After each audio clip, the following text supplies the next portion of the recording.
at the deflection, you're able to figure out how heavy the particle is. And the particle is going to have different masses because it's going to have different isotopes. So what we did not discuss is that during our ionization process, we just don't have the molecular ion, what we have lots of other pieces as well. For example, you have carboxylic acid. So the carboxylic acid turns into an ion. You do do the whole deflection thing. You pass it through a magnetic field and the molecule gets deflected depending on, and it's going to give you different deflections depending on the number of isotopes it has. But what we did not discuss is that during mass spectroscopy and the ionization, a lot of times what happens is the molecule breaks down into smaller pieces. Like this might happen, that the CH3 might break off and turn into an ion, or the CH2 might break off, the COH might break off. So small tiny fragments can be produced, or the OH can break off and form an ion. So plenty of things can happen. Or the serial bond O can break off and turn into an ion. So you could have lots of tiny fragments, and these fragments are light.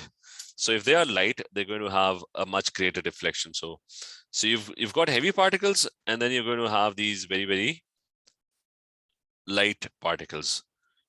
These are going to be your fragments, and there would be lots of them that will be getting deflected. So these fragments do also give you some idea about the structure of the molecule. Like if you're getting something like 45, you can kind of guess things, right? It's like a jigsaw puzzle. You can kind of think that what could 45 be?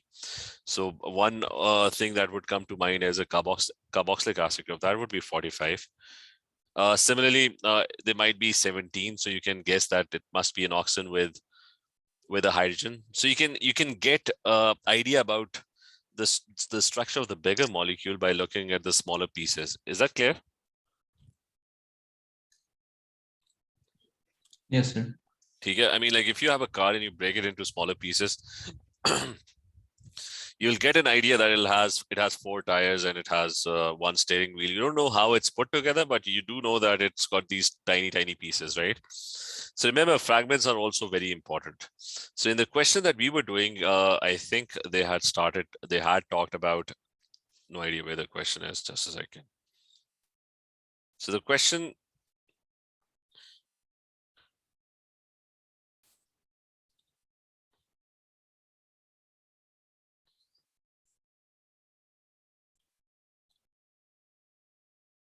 that is the question that, hopefully this opens.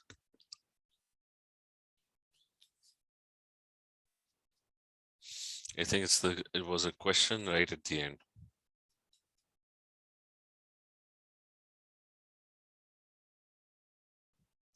As I actually opened.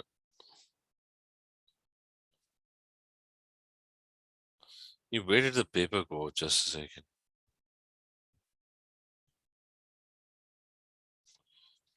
Take this one.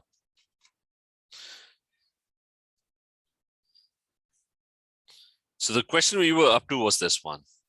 So he had talked about the fragments as well. Like he had talked about that when the mass spectroscopy happened, the mass spectrum of G. Now that's the mass spectrum of the other compound G, because remember the question was all about that there were 2 compounds of F that were reacting to form 1 G.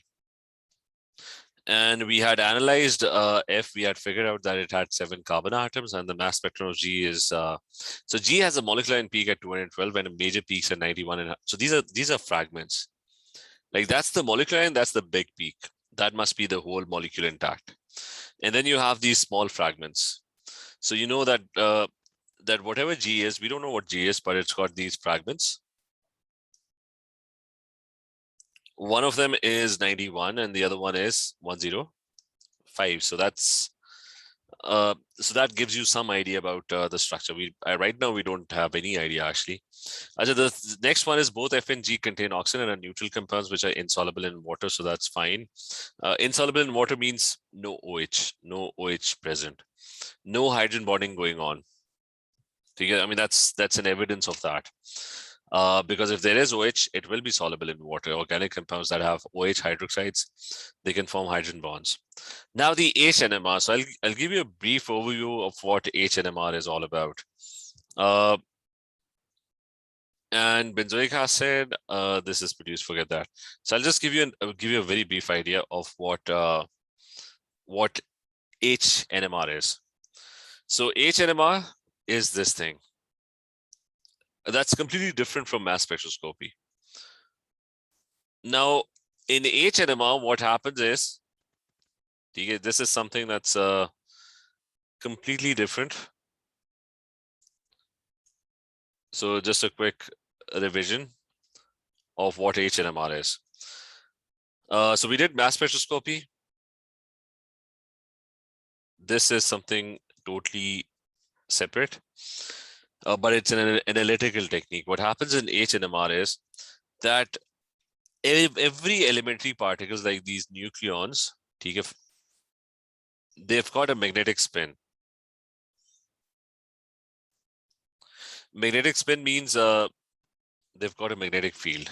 Like if you have a proton, it doesn't just have, like every elementary particle, electrons, protons, neutrons, they've got magnetic fields as well. And the thing that happens is that if you have even nucleons, then what happens is that the magnetic spin is paired.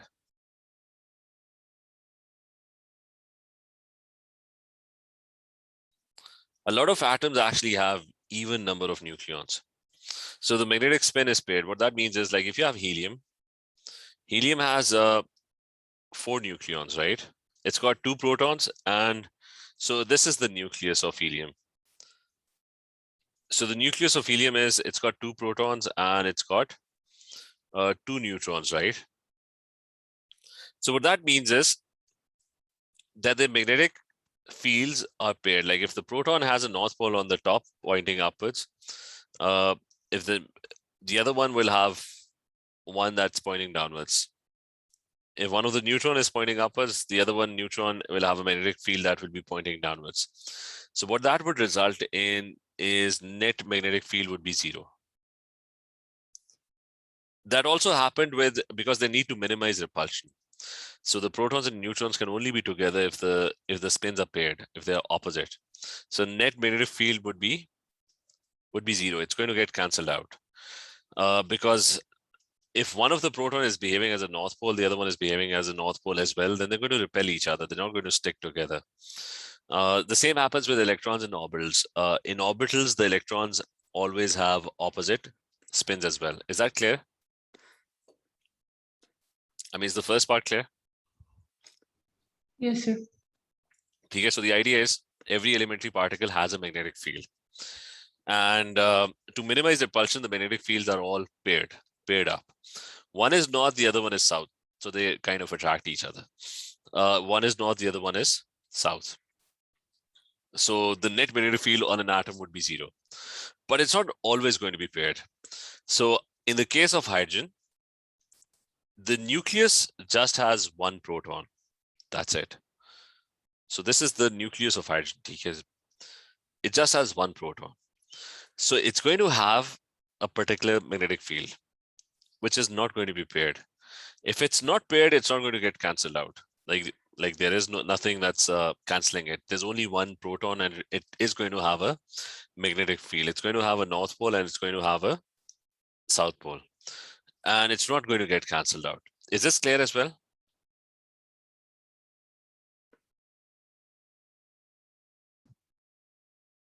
Is this clear? Yes, sir. Yes. So this one acts as a very tiny magnet. So it acts as a tiny magnet and it will point in different directions, right? Like a compass needle, it points in different random directions. But so you've got all these hydrogen, like if you have a molecule, as for example, you've got a molecule.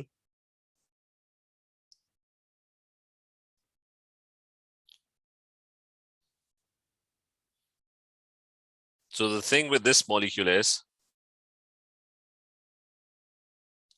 that it's got many hydrogens, right? So all the hydrogens are randomly pointing in. I mean, they're randomly pointing in different directions, right? I mean, this one, its magnetic field would be pointing here. This hydrogen proton can be pointing in this direction. So all of them are randomly pointing in different directions. The carbons and the oxygens are not going to have any magnetic field because oxygen, the protons and neutrons are paired. Oxygen has 8 protons and 8 neutrons. So upward, downward, all of them would be paired. So it's not going to have any magnetic field. So it's only the hydrogen protons that are exhibiting a magnetic field. The other ones they don't have any magnetic field. Is this clear? This one? Lubena, is this clear? Yes, sir. Zoha? Achha. So the thing is that the protons, I mean, so we're going to talk about hydrogens as protons, right? So the protons are going to be pointing in random directions. But what you do in NMR is you place 2 powerful magnets around it. One of them is a north pole and the other one is a south pole. That's known as your external magnetic field. What happens now is that you have this powerful external magnetic field that's traveling from north to south. And this is what happens. That just like compass needles, like if a compass needle is on Earth, the Earth has a very powerful magnetic field. So all the tiny magnets, they start pointing in one direction, which is they get aligned with the external magnetic field. So all the hydrogens, they're going to get aligned with the external magnetic field. Right? Is this clear? Yes, sir. Okay, that's known as the low energy state, or referred to as aligned spin.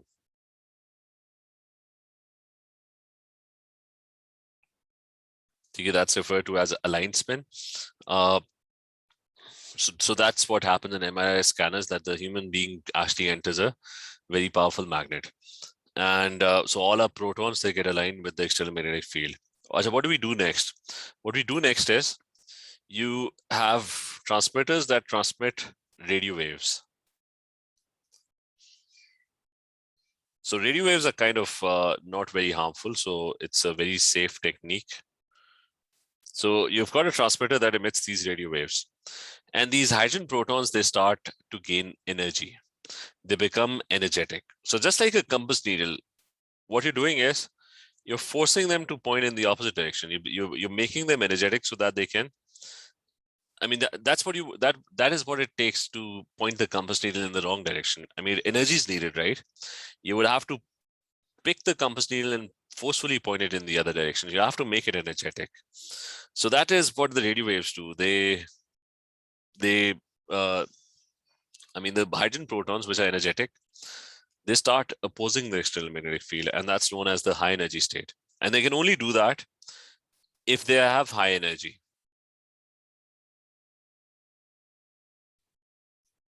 So it takes a lot of energy to actually oppose the external magnetic field, and that's known as opposing spin, or you can call it the opposing magnetic dipole. And this is known as resonance. There's going to be an energy gap. The hydrogen protons, if they are to oppose the external magnetic field, some energy would be needed. They would gain that energy and they're going to go into opposing spin. They're just two states. One is aligned and the other one is opposing. So the hydrogen proton will be resonating between the two states. Depending, if you're not giving it energy, it's going to go into the low energy state.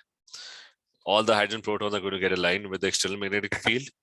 If you start giving it energy, they become energetic and they start going into opposing spin. Is this clear?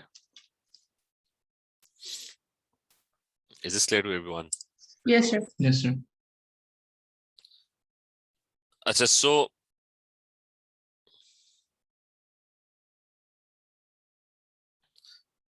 the thing is, just a second.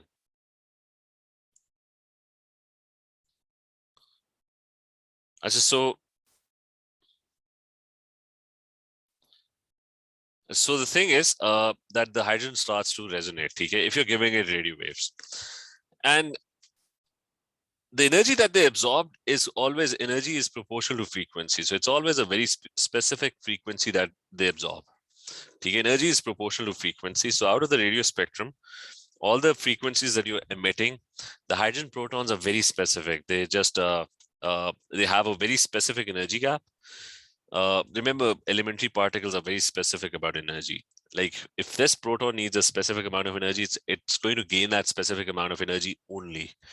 It's not going to gain more energy. Okay? It's not going to just gain whatever energy it likes. It's always a very fixed amount. The states are going to have very specific energy levels. And whatever energy it's going to absorb, the energy is proportional to frequency, so that it absorbs a very specific frequency when it does that. Now, the thing is that resonance will happen. And as resonance happens,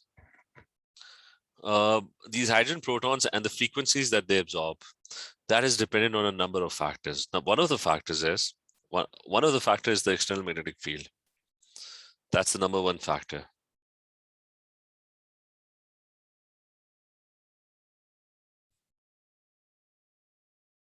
So can anyone quickly tell me what's going to happen if you have a very large magnetic field? Would it be easier to resonate or would it be more difficult to resonate? Like if the external magnetic field is, it's going to be more difficult if the external magnetic field is really powerful. So it would require a lot more energy for the hydrogen proton to oppose it, to go into opposing spin. So it's going to be a lot more difficult for it. Okay, is this point clear? Abdullah, clear? Lubena? Yes, sir. It's clear. Achha, so if it's large, then obviously it's going to be more difficult to actually resonate.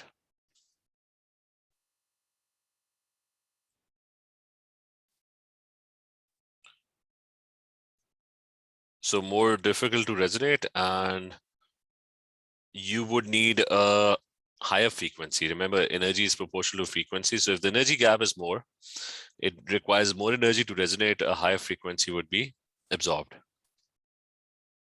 So you'll have a higher resonant frequency.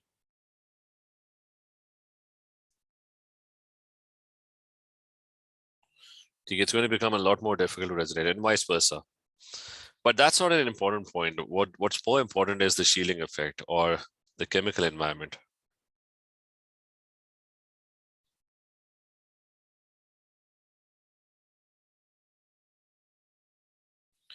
Chemical environment, or you can refer to it as the shielding of the protons.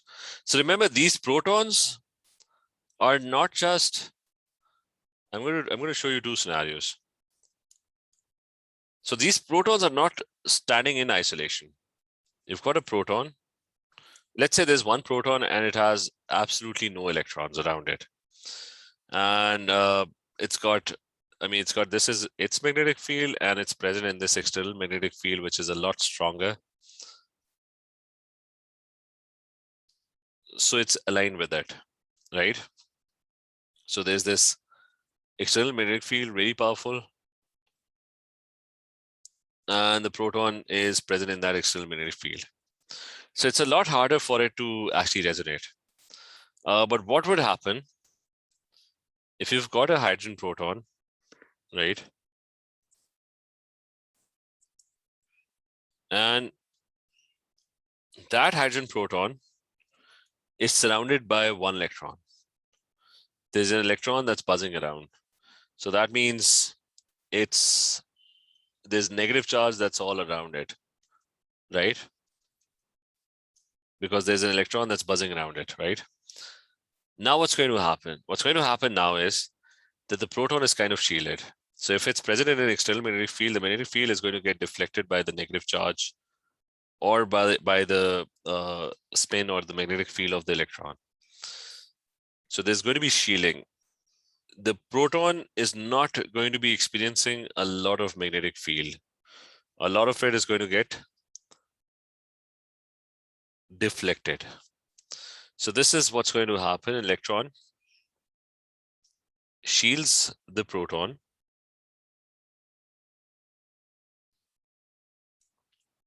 So the proton experiences, because most of the magnetic field that is coming from the outside, that gets deflected. So the proton, it's like a compass needle. If you put it in some box, which is made out of a thick metal layer, then it will not experience the Earth's magnetic field. So the electron is kind of protecting it. So the electron shields the proton. Proton experiences less.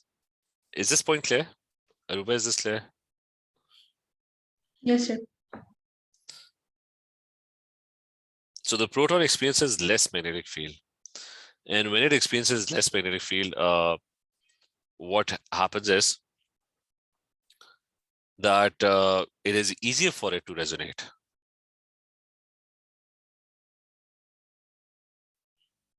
Which basically means delta E is lesser, which kind of translates to frequency being lesser. So you'll have a much lesser frequency in that case. So vice versa.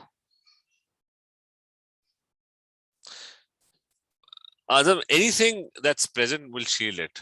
Like you've got magnetic field, even if you put a piece of wood around it, like think of a magnet, right? Think of a magnet. And that magnet is trying to, like the proton is behaving as a magnet, okay?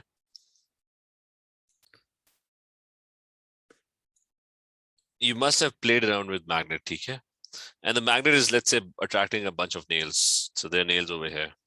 Even if you put a piece of paper over there, the attraction would decrease. Okay, it's going to get, I mean, the nails over here are going to get shielded by the electric field. So the electron is acting as a barrier. Adam, is this clear? So it's not just electrons. Electrons are the only thing that are actually present around a hydrogen atom. But it could be anything. Like even if you put a box of wood or anything, the attraction would decrease because the field lines will get blocked. They will not be able to pass through objects. So anyways, the proton will experience a lesser magnetic field, and so there are two scenarios. One of them is the proton has absolutely no electrons. So it's right in the middle of the external magnetic field. Much harder for it to resonate because the magnetic fields are completely passing through the proton, and they're forcing the proton to point in this direction. What is a magnetic field? It's a force where a magnetic field experiences force, or a magnetic particle experiences force. So there would be force on this proton, and it would be a strong force. But over here, the magnetic fields get deflected. So the proton is not going to experience a large magnetic field. So the whole point is, that's known as the chemical environment. So the point is, if you've got a hydrogen that's in a molecule,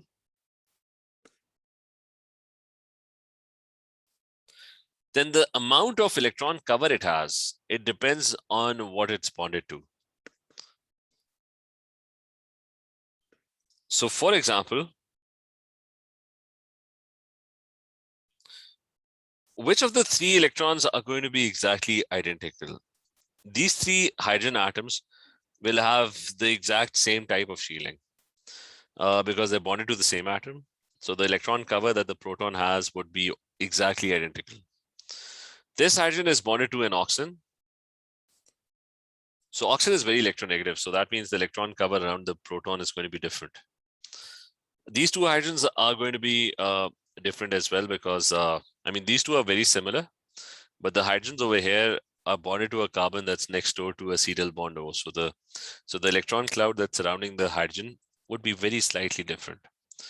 So is this point clear that that the resonant frequency is going to change if depending on the electron cover of the proton? Is this clear? Yes, sir. And who decides the electron cover? It's the chemical environment. It's what it's bonded to. Hydrogen bonded to oxygen, the electron cover around the hydrogen would be different. Hydrogen bonded to a carbon, which is next door to a serial bond, or the electron cover around it would be different. Hydrogen in a CH3 that's next to a CH2, the hydrogens will have a different shielding. But the point is, you've got different shielding, but there would be three different shieldings. Like these three hydrogens are exactly identical. So that means they're going to resonate at one frequency, exactly one frequency. These two hydrogens are going to resonate at another frequency. And this hydrogen over here will resonate at a third frequency. Is this clear? Yes.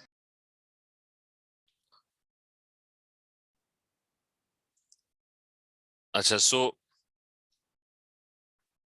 the amount of energy also is going to be different then. because frequency and energy are directly proportional, right? So if the electron cover is more, then the proton would be, it would be easier for it to resonate. Then the energy that would be needed would be lesser, and the frequency that would be needed would also be lesser.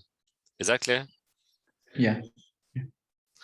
So you have to look at the chemical environment. If the chemical environment very slightly changes, they're going to resonate at a different frequency, right? So for example, I have this molecule. So do you think the hydrogen, remember it's only the hydrogens that are resonating, right?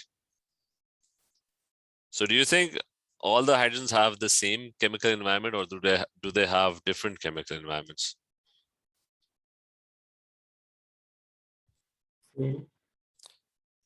Okay, all of them are exactly identical. Like these hydrogens are bonded to a carbon that's next door to a serial bond O, and these hydrogens are also bonded to a carbon that's next door to a serial bond O, and they're basically exactly identical.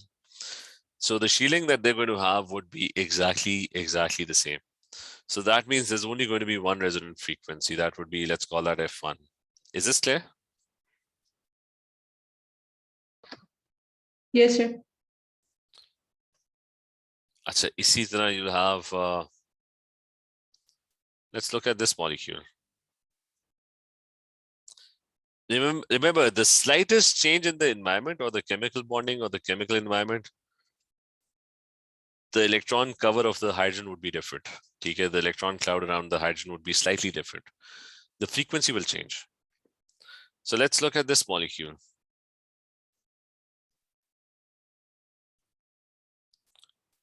How many chemical environments would this have? I mean, that's, can anyone answer this? 1 and 2. 2. Name which one? I mean, there's an OH, that's different, right? Yes. So that's, let's say, because that hydrogen would be having a completely different electron shielding compared to the rest. So that would resonate at frequency of 1. Okay. And remember, this is what I'm talking about. You had a proton and that hydrogen is bonded to an O. So, I mean, it had an electron around it, but the oxygen is going to try and pull that electron towards itself. It's going to form a covalent bond. So the electron cover around the proton, or the shielding of the proton would be different, because the oxygen atom will try and pull that. But anyways, these hydrogens are different from the rest. These hydrogens are different from the rest. These hydrogens are also different from the rest, and these hydrogens are also different from the rest. They're going to be F2, F3, F4, and F5. 5 different resonant frequencies. Why? Because remember, I told you that the very slightest change in the surrounding chemical bonding would affect the number of electrons or the way the electron is shielded on the hydrogen. First thing, this H is bonded to, is part of a carbon that's CH3. So it's, the chemical bonding is different from all the others. So the 3 hydrogens are exactly identical, but their chemical environment is different from all the other hydrogens. Is this point clear? The first one, F5. Yes, sir. And so the next one,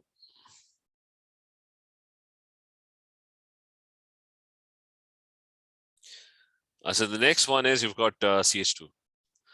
Now this CH2 is different from all the others because you've got more CH2s as well, but this CH2, its chemical environment, the hydrogens are different. This CH2 on one side is a CH3. I mean, this CH2 is different because it doesn't have a CH3 next door. This one doesn't have a CH3 next door. So this CH2 is different from all the others. Very slightly different, very slightly, but it is different. The chemical bonding around it is slightly different. So the electron shielding of the hydrogen would be very, very slightly different. So I'm going to give it F4, like it's going to resonate at a different frequency. Similarly, this CH2 is different from all the others because this CH2 is bonded to two CH2s, one on this side and one on this side. So, so the bonding is slightly, very slightly different. So I'm going to give that F3. It's going to resonate at a different frequency. And then you have the CH2. That's next door to NOH. So these hydrogens are different from all the other ones. And again, very slightly different. So I'm going to give it a different frequency. It's going to resonate at a different frequency. Is this clear? Yes, sir. Yes, sir.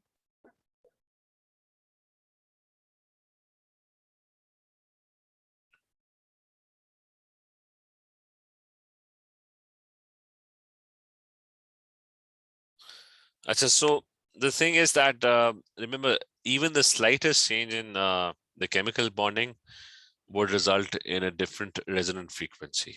Okay, remember this, that all these protons are basically absorbing frequencies and they're going into opposing spin. They're aligned with the external magnetic field. I mean, for that, you always, whenever you do NMR, you have to put it in an external magnetic field, which is why MRI scanners are like MRI scanners. If you look at an MRI scanner, it's a big giant. I mean, this is what an MRI scanner is, that it's a big giant magnet. Okay, that's what it is. Okay, that's a magnet, and all the hydrogen protons, they get aligned. And this is what you're trying to do. You're basically trying to look at the resonant frequencies, and the resonant frequencies will give you an idea about the structure of the molecule. Because if the H is bonded, this is in, if you look at the data booklet,